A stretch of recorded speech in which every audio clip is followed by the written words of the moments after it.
Regulator. The old one is still connected. I haven't disconnected it yet.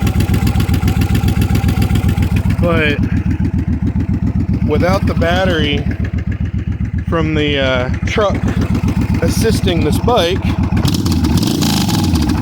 it runs nice and healthy. There's the old stator.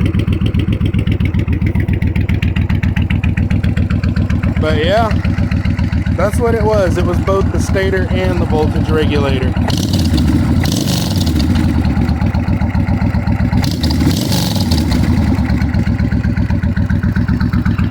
So yeah, just needs a new battery.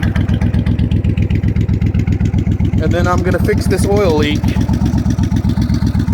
Like I said, I put that gasket on wrong, or a cheap gasket or something. You can see it leaking right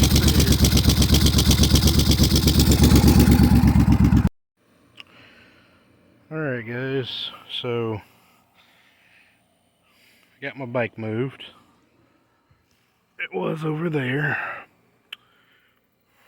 And still haven't gotten the parts for my diesel yet. And, you know, this is the diesel channel, but gotta give you guys something. Gotta bring you guys some sort of content. Maybe I should change the name to Deep South Bayou Diesel and Bikes. But no, yeah, I've got the new voltage regulator put on. Let's see here, what else have I done? I do need to get new saddlebags. That was just a given. And as you can see, it is pissing oil like there's no tomorrow. So let me get this back up here. Just flinging you guys all over the place, huh? But anyway, yeah, as you can see, it is leaking oil badly. So what it is it's that gasket that I put on here. I don't know if you can see that, but it's the green one. The original one was black, or maybe gray, and I do have a charcoal grayish black one on my watch list on eBay, and it's not the cheap one like this that so many people complain about. But it was a cheap gasket. I see that the bike is running. This is not expensive oil. This is not even motorcycle oil. It's just 10W40 diesel oil. So I just threw that in there just to see if it was going to run. I did take it up the road and back. I believe that the mileage reflects that. I didn't go very far. That's why that 7 is about to turn into a 9. But I didn't go very far. I can't remember if it said 45.26 or 45.27. But all I did was I probably went like a quarter of a mile up the road and back. So a quarter times 2, that's a half. So I mean, yeah, it probably did say 4526. I mean, I'm uploading a video with this one, so I'll actually know by the time I start editing this. But oh, jeez, I feel like an idiot. Look right here on the mileage, or not the mileage, but the tripometer. So it says I've gone 1.1 or almost 1.1 mile. So yeah, so speedometer is still working. Like I said, this bike's been sitting for nearly 2 years, so I don't know what works and what doesn't work. I know the horn is weak, but that's because the battery is weak, and it's the stator and voltage regulator trying to power all of that. So what I want to do is get that gasket squared away, put some fresh fuel in here, get a hot battery put on, and I should be good to go. Oh, I also, if you listen, so because this had been sitting for so long, this was just flopping around. Like, there's resistance in it now. I'm actually having to fight to push that back, which is good. But if you listen down here, that's the hydraulic clutch engaging down there. I put, it was supposed to be .4, and I know, you know, what it says. Read, you know, put on what it says, .4. Where is it? Right there, .4. But I put in power steering fluid, which you can use. Power steering and brakes are both hydraulic systems. So, I mean, yes, there's some different characteristics in the fluid, but you can get away with it. Plus, I'm going to drain this. I just needed to get the bike moved. I am going to get all that drained out of there, and put the proper fluid in, which is .4. But I just used what I had on hand. I mean, it could have been worse. I could have been a straight up idiot and used motor oil. That would have been special. But yeah, bike runs. I mean, like I said, I was an inch away from taking this thing across the scale or selling it to the first person that came and got it, and I got quite a bit of offers. You know, it's funny how a lot of people want to get something for nothing. You know, this bike, as it sits right now, would easily bring $1,200. Now, if I were to freshen up the paint, so if I were to strip all of this custom paint on here that I did for myself and put just a, you know, decent paint job on here and got everything squared away with the fact that it has a remote start, LED lights all the way around, oh, well, headlight, and these are fog lights, but they are super bright. And I plan on turning the turn signals into LEDs front and rear. So, yeah, once I get that, and then of course the brake light. But yeah, after I do all of that, this bike would easily go for $3,000–4,000. You know, it's a 2006. It's a carb. I've never cleaned the carb since I've owned this bike, and you can hear how crisp it runs. So, you know, I don't want to mess with something if it's running right. You know, I don't work on motorcycles. I'm not really a small engine mechanic. I mean, I can tinker with a little riding mower over there and get it squared. I put that engine that's on it, I put that whole engine on there.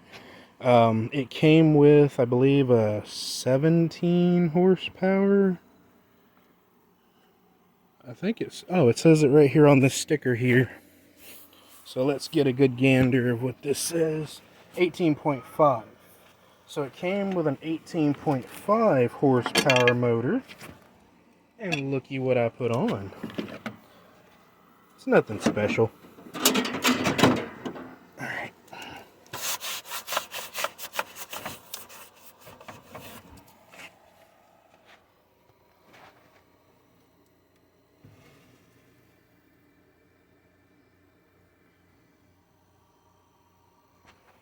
I mean, like I said, it's nothing special. It's literally just 0.5 horsepower more, or horsepower more than what it originally came with. But I mean, it still cuts. It works great. The only issue with this riding mower is it's burning a hole in the side of the hood here, because the original engine, it had a front mounted muffler, and this one's side mounted. So all I'm going to do is I'm just going to cut out this burnt part. I mean, we've used it quite a bit. It still cuts. It does its job. I mean, as you can see, it's not garage kept, but it does its job. I'm probably going to just cut that part out, get it as flush and straight as I possibly can. Take my old damaged fender that used to be on that truck. It was literally this fender right here. But I'm going to cut out a piece there and then rivet it in place. and that way the metal is what's getting heated and not melting the plastic. So I'll probably cut out quite a bit to where it's just the metal that gets the direct heat rather than the plastic, which can't handle it, obviously. But back to this bike, there's going to be a lot of upcoming videos on this bike. Like I said, I did take it for a ride, and it brought back an awesomeness in me, I guess you could say. I don't know how exactly to put it, but yeah, I'm excited. You know, it's been a while since I rode the bike. Like I said, going on 2 years. You know, and I was about to meet a guy on Tuesday, to be exact. He made me an offer. And so I was about to meet him in town, and I got it fixed early this morning at 7:31. And, you know, immediately I was like, no, I can't let this go. You know, if I can't figure something out, I'd rather pass it on to someone else that may know how to fix it. That way they can enjoy it, rather than me not knowing what I'm doing, continuing to destroy it and ruin it even more so than it already is, and no one wants it. So really it's just scrap metal. But the bike runs, even though I had a stuck throttle. You know, I was worried about spinning bearings on that engine.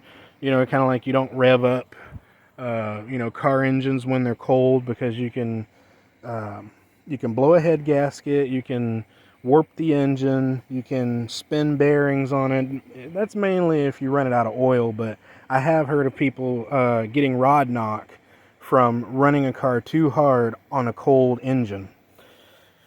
It's rare, but it happens. But anyway, yeah, like I said, this bike is just needing that oil leak to if that oil leak were not going on right now, I mean, as you can see, it's lost a significant amount of oil just sitting here talking.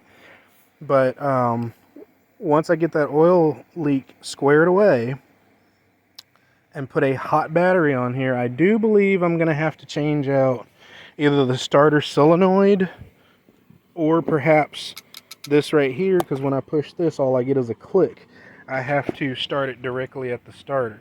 So what I'll probably end up doing is going to the starter solenoid and putting power directly to it.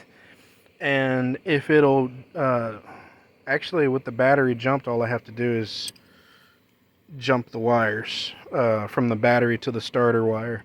And if it starts, then that just means that either that is messed up or there's some wiring in between here and the starter solenoid that's not getting power to it. But yeah, other than that, I mean, this bike just needs to be really cleaned up. And since I actually have this is all rattle can paint, by the way, all of this. You know, even that, you know, it just says Choctaw Outlaw. I have Choctaw Heritage. And then, of course, all of this was done with hand stencils. That says Wolf, and it's inside of the Iron Cross. So, I mean, I did all of this with stencils. Now, the Wolf I did with stencils, but this cross, I literally just took a piece of cardboard and cut a bow tie sideways like this. That's why it looks like a bow tie. And then I cut around cut around that one as a stencil, or a template, sorry. I cut around it as a template, and literally it's two bow ties laid on top of each other. So that's pretty cool. You know, I made the Iron Cross with two bow ties. But yeah, I mean, all of this paint that I've done, and I didn't scuff up the old paint, so if there was some way I could use like a paint remover that's not too strong, I can take away it in layers. Or if there's another option, you know, get the original paint back. Underneath it is, of course, cranberry or red, but it's a burgundy cranberry color. And now I want cranberry juice. Great. But anyway, yeah, all of this is just rattle canned. All of it. This is high temp engine paint. That's just regular old Rust-Oleum. And of course, I need to rewrap my pipes. That's high temp paint as well. I mean, as you can see, it's lasted a long time. And I even custom painted my brake rotor, but the paint's coming off over the years. I mean, I live on gravel road. I mean, you know, this isn't even the original headlight housing or bucket. That's been replaced a few times because, you know, when you follow behind someone and they kick rocks up at you, which, you know, I'm going to tell you right now, if you think you're tough and hardcore and don't want to wear a bike because, you know, you want to think bikes or helmets are for pussies or weaklings or whatever, let me tell you something. I have actually ridden behind a truck without a helmet on. All I had was on a bandana and some glasses, sunshades. I was riding behind the truck, and the truck was probably a good 150 feet away from me. He kicked a rock back at me, and it shattered my head, sunshades. So had that rock have been aimed any lower, like it had hit me in the mouth, it could have broken my teeth. If I hadn't have been wearing glasses, it could have put my eye out. So I'm gonna tell you right now, you know, just because you don't live on a gravel road and it's all like paved and all that, if there's a loose rock on the road and a car just so happens to hit it just right and you think you're Mr. Badass, that rock is gonna come at you like a, you know, half the speed of a bullet, and if it hits you just right, it could either kill you or it could permanently maim you, and then you're gonna be sitting there crying, woe is me. Wear a helmet. Don't think you're cool because you don't wear a helmet. Helmets are actually cool. Anyway, I'm going to let that be that. More updates on this as I go along. As always, guys, thanks for watching. And there we go. Later, Gators.